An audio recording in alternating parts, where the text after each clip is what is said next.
Serikat Media Siber Indonesia Provinsi Aceh atau SMSI Aceh bersilaturahmi dengan PT Pembangunan Aceh atau PEMA yang berlangsung di kantor PEMA di Banda Aceh pada Rabu 24 Juli 2024. Direktur PT PEMA Faisal Saifuddin menjelaskan berbagai langkah yang telah diambil perusahaan dalam menjajaki bisnis di berbagai sektor.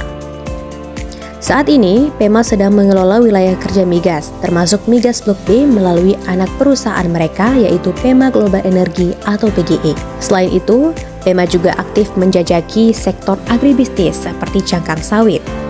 Kemudian juga energi baru terbarukan atau EBT, seperti energi tenaga surya atau solar cell, dan energi panas bumi atau geotermal. Faisal mengatakan sektor energi baru terbarukan atau EBT cukup potensial di Provinsi Aceh. Ia mencontohkan, selain energi tenaga surya dan panas bumi yang sekarang sudah mulai dilirik oleh PT PEMA, potensi pembangkit listrik tenaga air atau PLTA juga bisa dikembangkan di Aceh, karena sumber daya alam di beberapa daerah di Aceh cukup mendukung. Faisal juga mengatakan, pengelolaan karbon di Aceh menjadi perhatian PT PEMA, mengingat potensinya sangat besar. Kemudian juga peluang besar di sektor pertambangan, minerba, mineral dan batu bara. Dengan lahirnya juga persiapan kanun minerba, mudah-mudahan ini juga bisa membantu kita Aceh, khususnya PEMA dalam menjalankan unit bisnis di pertambangan, dan ini juga akan membantu tambang-tambang masyarakat bisa kita advokasi pada kualitasnya.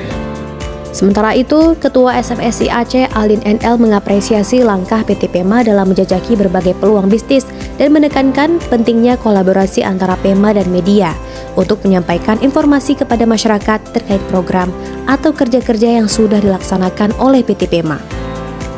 Alin berharap adanya keterlibatan masyarakat lokal dalam setiap proyek yang dijalankan oleh PEMA, tidak hanya memberikan manfaat ekonomi kepada PT PEMA tetapi meningkatkan perekonomian bagi masyarakat sekitar.